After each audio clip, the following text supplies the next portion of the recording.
سب سے پہلے ہم لفظ جبرائیل ہی پر غور کر لیں کہ اس کا مطلب کیا ہے، تو شاید یہ بات سمجھنے میں ہمیں آسانی ہو۔ عبرانی زبان میں یہ لفظ گبرائیل ہے۔ ایل وہی لفظ ہے جو ہمارے ہاں اردو میں اللہ بن گیا ہے، اور گبر جو ہے یہ وہی ہے جو کہ اردو میں جبار بن گیا ہے۔ لیکن اردو میں جبار جبر کرنے والے کے بارے میں استعمال کیا جاتا ہے، لیکن عبرانی زبان میں گبر کا مطلب صرف انسان ہے، بالغ انسان۔ تو گبرائیل وہ ہے جو کہ خدا کا بالغ انسان ہے، سیدھی سی بات، حالانکہ وہ فرشتہ ہے، انسان نہیں ہے۔ یا دوسرے الفاظ میں یوں کہہ لیجئے کہ جبرائیل اس فرشتے کا نام ہے جو کہ پیغام لاتا ہے اور بالغ افراد کے لیے لاتا ہے، اور اس پیغام میں ہمیشہ بلوغت کا عنصر شامل ہے۔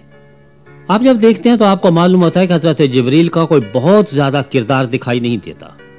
لیکن اناجیل کے شروع میں حضرت جبریل کا بہت بڑا کردار ہے کہ وہ آ کے حضرت مریم علیہ السلام کو یہ خوشخبری آ کے دیتے ہیں،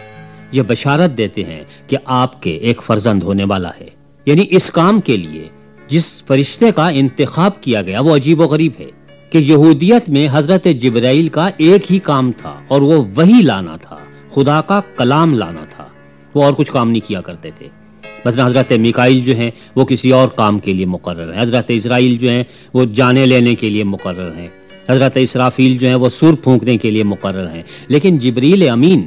صرف وحی لاتے تھے اور صحیح آدمی کے پاس وحی لاتے تھے۔ تو اگر حضرت مریم کے پاس حضرت جبرائیل تشریف لا رہے ہیں تو ایک طرف تو حضرت مریم علیہ السلام کی فضیلت ثابت ہوتی ہے کہ آپ عام عورتوں کی طرح سے نہیں، بلکہ آپ کا مقام وہی ہے جو بنی اسرائیل میں انبیاء کرام کا تھا، کیونکہ جبرائیل اور کسی کے پاس آتے ہی نہیں تھے۔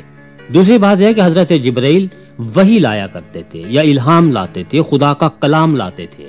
تو جب آ کے یہ خوشخبری دی حضرت جبرائیل نے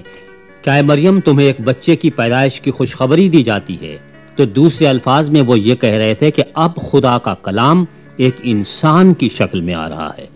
کیونکہ حضرت جبرائیل تو صرف وحی لاتے ہیں۔ تو لہذا اب وحی یہ ہے کہ اب الفاظ کی صورت میں وحی نہیں آ رہی بلکہ انسان کی شکل میں آ رہی ہے۔ اب تک صرف یہ تھا کہ الفاظ کتاب کی شکل دھارتے تھے، لیکن تاریخ میں پہلی دفعہ الفاظ انسان کی شکل دھار رہے ہیں کہ مجسم بولتا ہوا کلام ناطق ہو، صرف کلام صامت نہیں ہو کہ جسے آپ سن سکیں، بلکہ وہ خود بھی آپ سے گفتگو کر سکے۔ حضرت جبریل جب یہ پیغام لے کر آئے، انہوں نے آ کے یہ پیغام دیا، تو حضرت مریم علیہ السلام کا ایک معقول سوال یہ تھا کہ یہ ممکن کیسے ہو سکتا ہے، مجھے تو آج تک کسی مرد نے، کسی بشر نے، کسی انسان نے چھوا تک نہیں۔ اور ان کا جواب یہی تھا کہ اس کے لیے یہ ضروری نہیں ہے، کیونکہ یہ پیدائش دوسری پیدائشوں سے مختلف ہے، اس میں انسان کا کوئی دخل ہے ہی نہیں۔ کیونکہ اگر ایک انسان پیدا ہو رہا ہو تو تب تو ظاہر ہے کہ آپ کو یہ سوال پوچھنا چاہیے کہ بغیر باپ کے کہاں سے آئے گا۔ لیکن اگر انسان سے بڑھ کے کوئی ذات اس دنیا میں آ رہی ہو تو یہ سوال پوچھنا ہی فضول ہے کہ یہ ہوگا کیسے، بلکہ یہ تو یہ ہے کہ خدا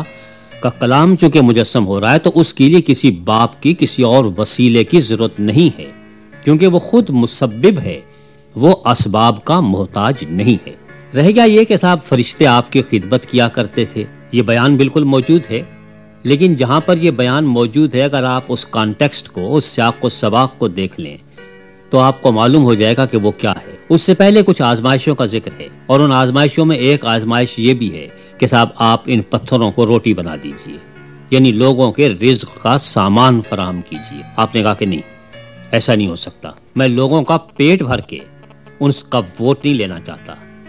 کہ صاحب جس کے کھائیں گے اسی کا گائیں گے، بلکہ اگر میرا گانا ہے تو بغیر خالی پیٹ بھی گا لیں۔ اس کے بعد یہ ہے کہ فرشتے آ کے آپ کی خدمت کرنے لگے کہ آپ روٹی کے محتاج نہیں تھے۔ فرشتے اس بات کو بہتر طور پر سمجھتے تھے کہ رزق فراہم کرنے والے آپ ہی ہیں، لیکن اگر آپ نے کسی وجہ سے یہ نہیں کیا تو آپ اپنی ذات کے لیے نہیں کرنا چاہتے تھے، آپ دنیا کو تو کھلانے کے لیے آئے لیکن اپنا پیٹ بھرنے کے لیے نہیں۔ اگر آپ یہ دیکھیں کہ فرشتے جس کی خدمت کریں وہ کون ہو سکتا ہے، ہم عام طور پر یہی سوچتے ہیں کہ صاحب فرشتے صرف پروردگار کی خدمت کرتے ہیں،